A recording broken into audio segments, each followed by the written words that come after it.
नमस्कार दोस्तों, मैं हूं दिवांश और आप सुन रहे हैं हॉरर कहानी, वो भी मेरी जुबानी। तो दोस्तों, आज मैं आपके लिए एक ऐसी भूतिया घटना लेकर आया हूं जिसे सुनकर आपके रोंगटे खड़े हो जाएंगे। जी हाँ, और यह कहानी हमें भेजी है आलोक रंजन ने। तो चलिए, बिना किसी देरी के इस सच्ची घटना को शुरू करते हैं। आलोक रंजन, उम्र 28, पेशे से सॉफ्टवेयर इंजीनियर। आप जानते हैं, वो लोग जो हमेशा लॉजिक और डेटा की बात करते हैं। मैं भी वैसा ही था। भूत प्रेत सब बकवास, दिमाग का फितूर है, यही मेरा तकिया कलाम था। पुणे की भाग दौड़ भरी जिंदगी में पला बड़ा, बिहार के मुंगेर का रहने वाला। दिवाली पर घर जा रहा था, इसलिए ट्रेन में था। मेरा फ्लैट पुणे में हिंजवड़ी के पास है। आरामदायक जिंदगी, पर लंबी ट्रेन यात्रा से हमेशा डर लगता है। इस बार भी वही थकान थी, लेकिन क्या पता था कि यह रात मेरी जिंदगी की सबसे लंबी और डरावनी रात बन जाएगी। घड़ी में रात के 1:45 बज रहे थे। मैं गहरी नींद में जाने की कोशिश कर रहा था कि तभी ट्रेन ने अजीब से झटके के साथ धीमी होना शुरू कर दिया। मन में आया, यार, ये कौन सा स्टेशन है अब? आमतौर पर इस वक्त ट्रेन सिर्फ बड़े जंक्शन पर रुकती है, लेकिन यहां तो पूरी तरह अंधेरा छाया हुआ था। बाहर सिर्फ एक मरियल सी पीली लाइट जल रही थी, जो सिर्फ अपने चारों ओर का डर और बढ़ा रही थी। मैंने खिड़की का शीशा हटाया। हवा में सीलन और गहरी खामोशी घुली हुई थी। ऐसी खामोशी जो आपको खुद की सांस की आवाज सुनने पर मजबूर कर दे। सामने वाली सीट पर एक बुजुर्ग महिला बैठी थी। मैंने उनसे फुसफुसाकर पूछा, माता जी, पता है ये कौन सा स्टेशन है? वह बोली, पता नहीं बेटा, लग रहा है ट्रेन जंगल के बीच खड़ी हो गई है, डर लग रहा है। मुझे थोड़ा गुस्सा आया। क्या बकवास है, कोई स्टेशन बिना नाम के कैसे हो सकता है? मैंने नाम बोर्ड देखने की कोशिश की, लेकिन बल्ब की रोशनी इतनी धुंधली थी कि नाम काले दाग जैसा लग रहा था। ऐसा लगा जैसे स्टेशन का इस्तेमाल सालों से ना हुआ हो, बस उसे यूं ही मरने के लिए छोड़ दिया गया हो। प्लेटफॉर्म पर मानव उपस्थिति के नाम पर सिर्फ एक आदमी था, एक वेंडर। वह भी चाय की केतली के पास बैठा सिर झुकाए था। उसकी आंखों में कोई हरकत नहीं थी, जैसे वह सो नहीं रहा था, बल्कि जम गया हो। फिर वह अजीब चीज हुई। स्टेशन के लाउडस्पीकर से घोषणा हुई। यह घोषणा नहीं थी, यह एक घिसी हुई, रेंगती हुई आवाज थी, जैसे किसी ने अपने गले में रेत भर ली हो। प्लेटफॉर्म संख्या 3 पर खतरा, अपरिहार्य। आवाज में इतना डरावना कंपन था कि मेरे रोंगटे खड़े हो गए। मेरे तर्क ने कहा, जरूर रिकॉर्डिंग खराब हो गई होगी या किसी स्टेशन मास्टर की तबीयत ठीक नहीं होगी। पर जैसे ही यह सोचा, मेरी नजर प्लेटफॉर्म 3 पर पड़ी। ट्रेन के इस पार प्लेटफॉर्म 1 था, प्लेटफॉर्म 3 दूसरी ओर था, और उसके पीछे बस जंगल ही जंगल था। प्लेटफॉर्म 3 तक जाने वाली सीढ़ियां एकदम अंधेरे में थीं, और उस अंधेरे से एक काला साया ऊपर की ओर उठ रहा था। वह साया इंसान जैसा बिल्कुल नहीं था। उसकी ऊंचाई सामान्य से बहुत ज्यादा थी और वह पतला था, इतना पतला कि देखकर लगा जैसे वह हवा में अधूरा हो। वह साया चल नहीं रहा था, वह फिसल रहा था, बिना आवाज के, हवा में तैरता हुआ। मेरा दिल जोरों से धड़का। ये क्या देख रहा हूं मैं? मेरी आंखें मुझे धोखा दे रही हैं। तभी साया प्लेटफॉर्म 3 पर रुका और सीधा मेरी बोगी की तरफ देखने लगा। मेरी रीढ़ में ठंड की एक लहर दौड़ गई। मैंने उस साए में कोई चेहरा नहीं देखा, फिर भी मुझे लगा जैसे वह मुझे ही घूर रहा है, मेरी आत्मा के अंदर देख रहा है। ठीक उसी पल एक जोरदार झटका लगा। ट्रेन के गार्ड ने दरवाजा बंद करने की सीटी बजाई और ट्रेन झटके से आगे बढ़ गई। मैं अपनी सीट पर बैठा रहा, पूरी तरह से पसीना पसीना। मैंने खिड़की बंद कर दी। बाहर का अंधेरा अब मुझे घेरने लगा था। वह साया, उस स्टेशन का नाम ना होना, और वह फटी हुई आवाज। मुझे लगा मैंने सिर्फ एक बुरा सपना देखा है, पर मेरे हाथ की कांपती हुई उंगलियां चीख चीख कर कह रही थीं कि यह सब कुछ सच था। ट्रेन ने अपनी सामान्य गति पकड़ ली थी। पहियों की थक थक थक थक आवाज अब सन्नाटे को चीर रही थी, लेकिन यह आवाज मेरे दिमाग के अंदर चल रहे तूफान से कम नहीं थी। आलोक ने अपने चेहरे पर पानी के छींटे मारे और खुद को शांत करने की कोशिश की। कम ऑन आलोक, तुम एक इंजीनियर हो, तुम लॉजिक में विश्वास करते हो। वह सिर्फ एक शैडो थी, ट्रेन की लाइट, जंगल की टहनियां, यही सब होगा। लेकिन मन का एक कोना बार बार उस फिसलते हुए साए और लाउडस्पीकर की अजीब धीमी आवाज को याद दिला रहा था। खतरा अपरिहार्य। मैंने वापस अपनी सीट पर आकर बैठने का फैसला किया। तभी मैंने देखा कि सामने बैठी बुजुर्ग महिला, जो थोड़ी देर पहले सो रही थीं, अब खिड़की से बाहर देख रही थीं। उनका चेहरा पीला पड़ा हुआ था। माताजी, क्या हुआ? मैंने पूछा। उन्होंने घबराए हुए अंदाज में मेरी ओर देखा। बेटा, वह अजनबी, तुम्हें वह अजनबी दिखा? कौन सा अजनबी? मुझे लगा शायद वह किसी वेंडर की बात कर रही है। अरे, जो ट्रेन के नीचे था। उनका हाथ कांप रहा था। जब ट्रेन रुकी थी, मैंने देखा एक आदमी पटरी के किनारे झुका हुआ था। वह खून से लथपथ था और उसके हाथ में एक लालटेन थी। उसने सीधे खिड़की के अंदर झांका। मैंने पलकें झपकाईं। मुझे सिर्फ प्लेटफॉर्म 3 पर वह लंबा काला साया दिखा था, कोई खून से लथपथ आदमी नहीं। माताजी, मुझे तो कोई नहीं दिखा। शायद आपने ठीक से नहीं देखा होगा। मैंने उन्हें शांत करने की कोशिश की। नहीं बेटा, मेरी आंखें धोखा नहीं खा सकती, उन्होंने दबी आवाज में कहा। और उससे भी अजीब बात, उसके पांव नहीं थे। वह सिर्फ कमर से ऊपर का हिस्सा था जो पटरी के किनारे रेंग रहा था। मेरे गले में सूखापन आ गया। क्या वह अजनबी और मेरा काला साया एक ही चीज थी? क्या अलग अलग लोगों को डर अलग अलग रूप में दिखाई देता है? डर को तर्क से काटने के लिए मैंने बोगी में किसी और से बात करने का फैसला किया। मैं अपनी सीट से उठा और गलियारे में घूमते हुए एक कोने में बैठे एक युवा व्यक्ति के पास गया, जो लैपटॉप पर कुछ काम कर रहा था। वह मेरे ही उम्र का लग रहा था, शायद कोई दूसरा इंजीनियर। एक्सक्यूज मी, मैंने फुसफुसाकर कहा। क्या आपको लगा कि ट्रेन एक अजीब जगह पर रुकी थी? उसने अपना लैपटॉप बंद किया और मेरी ओर देखा। उसकी आंखों में भी गहरी चिंता थी। हाँ, वह अंधेरा स्टेशन।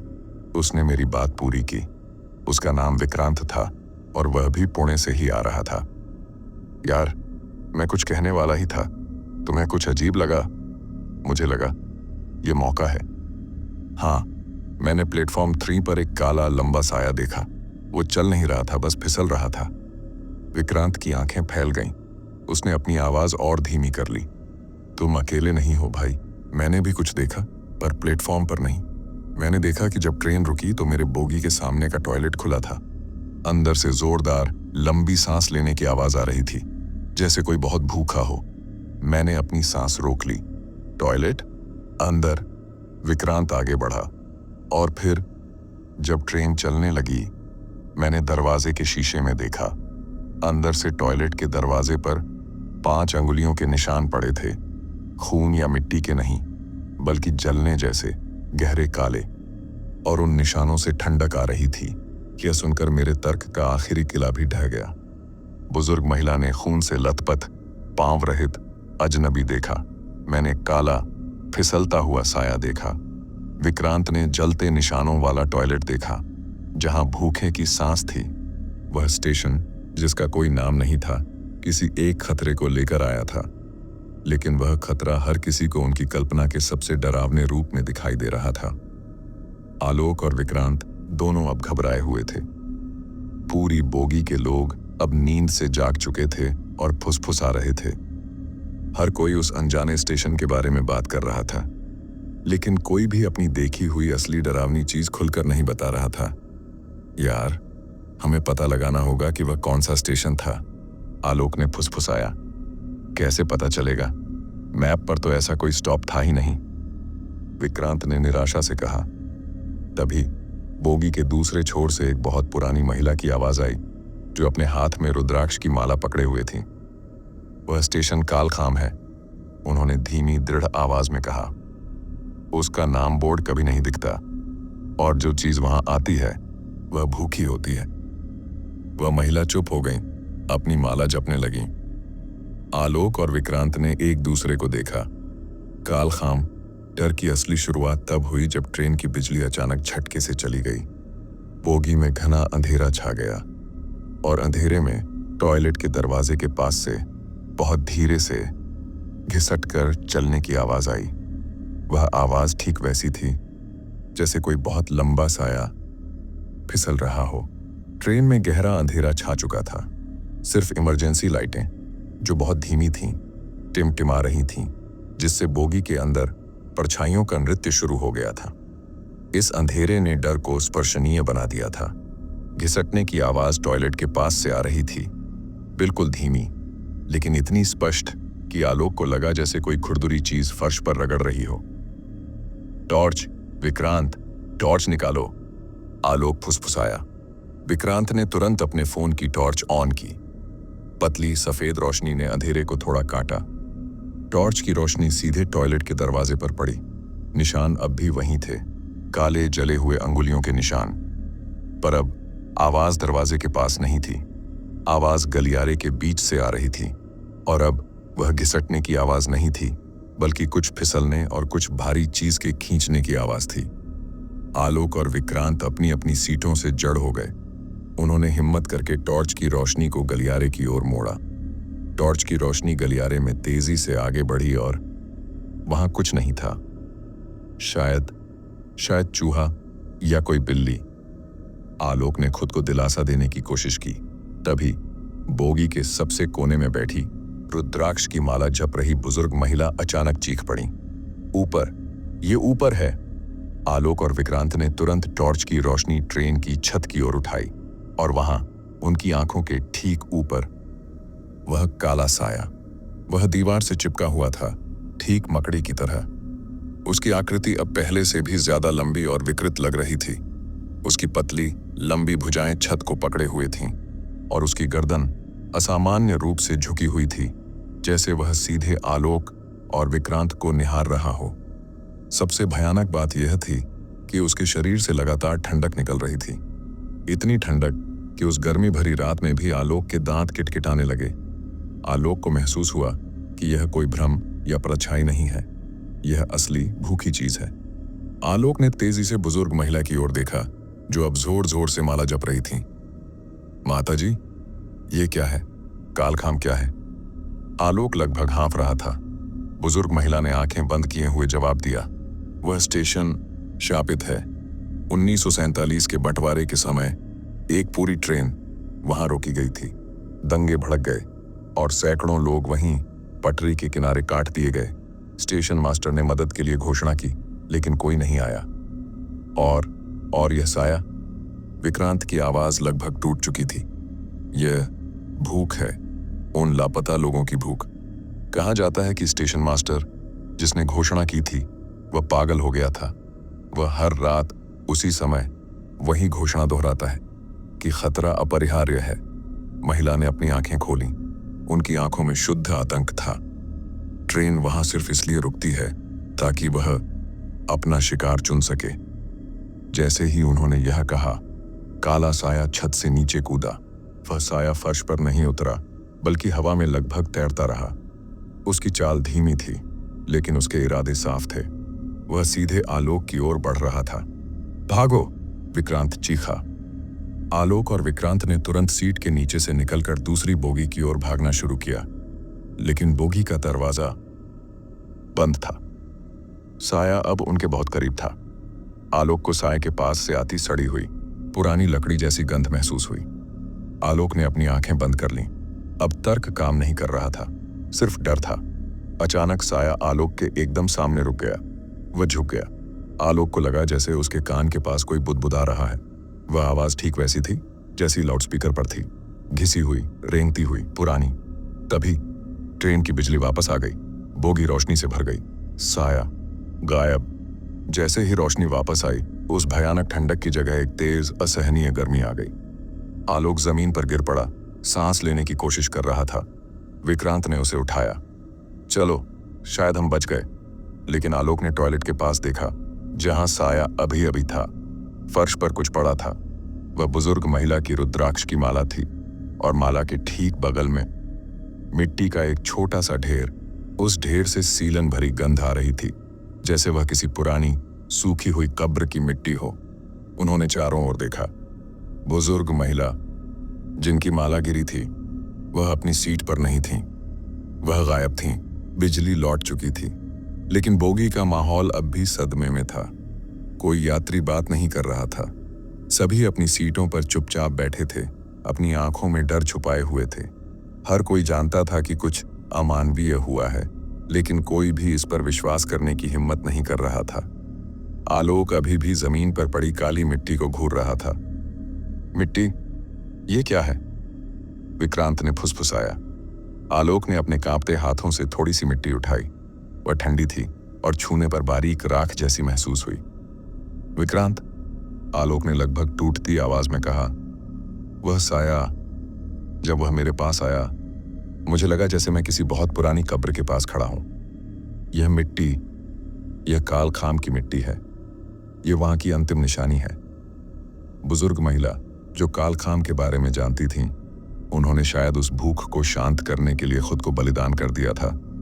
उनकी माला और मिट्टी का ढेर इस भयानक अदला बदली का सबूत था।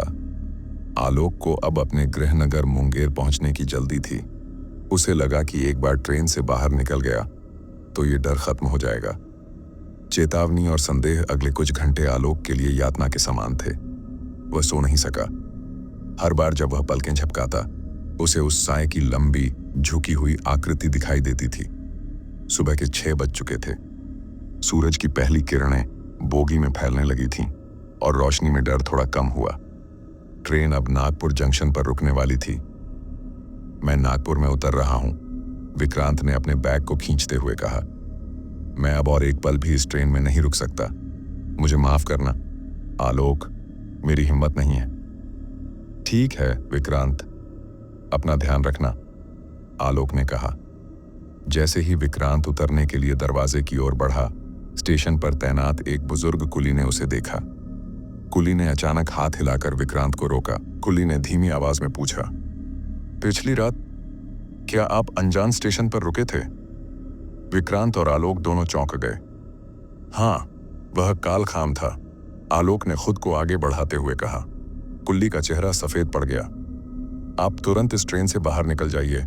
वह साया, वह एक बार में एक ही चीज को चुनता है, लेकिन वह कभी पीछा नहीं छोड़ता। ट्रेन चल पड़ी, इसका मतलब यह नहीं कि आप बच गए। कुल्ली ने अपनी आंखें सिकोड़ी और आलोक की ओर इशारा किया। उसने तुम्हें देखा है, वह तुम्हें जानता है, जल्दी करो। लेकिन अगले ही पल ट्रेन ने तेज सीटी बजाई। ट्रेन चलने लगी। आलोक दरवाजे के पास खड़ा रह गया। उसने खिड़की से कुल्ली को देखा।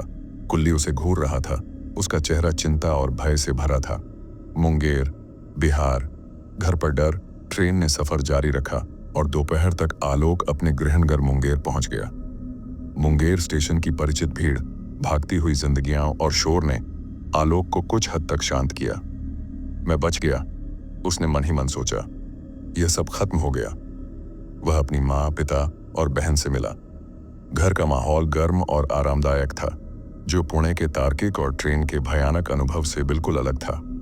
अगले दिन आलोक ने अपनी माँ को काल खाम की घटना के बारे में बताने की कोशिश की, लेकिन उसने सिर्फ इतना कहा कि ट्रेन जंगल में अजीब जगह रुक गई थी। रात हुई। आलोक अपने कमरे में था, फोन चार्ज कर रहा था। रात के 1:45 बजे आलोक को अचानक जबरदस्त ठंडक महसूस हुई। यह वही तेज, असहनीय ठंडक थी जो उसने ट्रेन में साए के पास महसूस की थी। वह तुरंत अपने कमरे के दरवाजे पर गया और उसे बंद करने की कोशिश की, लेकिन दरवाजा जाम था। नहीं नहीं, यह यहां नहीं हो सकता, आलोक ने फुसफुसाया। वह अपने लॉजिक को याद करने की कोशिश करने लगा। तुम मुंगेर में हो, 700 किलोमीटर दूर, यह सिर्फ डर है। तभी कमरे के पुराने लकड़ी के फर्श से एक आवाज आई, फिसलने की आवाज। आलोक ने फर्श पर देखा। उसके बिस्तर के ठीक किनारे काली सड़ी हुई मिट्टी का एक पतला सा ढेर बन रहा था। वह ढेर बढ़ रहा था, जैसे किसी अदृश्य चीज ने उसे फर्श पर गिरा दिया हो, और उस मिट्टी के ढेर के साथ ही एक लंबी पतली परछाई कमरे की दीवार पर दिखाई दी। वह साया धीरे धीरे बड़ा हो रहा था। साया अब दरवाजे की ओर बढ़ रहा था और आलोक को फिर वही पुरानी सड़ी हुई गंध आने लगी। आलोक ने अब भागने का कोई प्रयास नहीं किया। वह समझ गया था, साया उसका पीछा कर रहा था। वह सिर्फ ट्रेन में नहीं था, बल्कि उसकी जिंदगी में दाखिल हो चुका था। दीवार पर साये की आकृति और ऊंची हो गई। आलोक की आंखें छत की ओर उठीं, जहां उसके घर की पुरानी लकड़ी की सीलिंग थी, और छत से एक गहरी घिसी हुई आवाज आई, अब तुम देर से नहीं आए। आलोक अपने कमरे की दीवार पर ऊंचे फिसलन भरे साए को देख रहा था। उसका तर्क, जो उसका सबसे बड़ा सहारा था, अब ध्वस्त हो चुका था। वह जानता था कि यह कोई मानसिक भ्रम नहीं है। यह काल खाम की भयानक भूख है जिसने सैकड़ों किलोमीटर का सफर तय करके उसका पीछा किया है। साया छत से नीचे नहीं कूदा, बल्कि दीवार से फिसलता हुआ फर्श पर आया।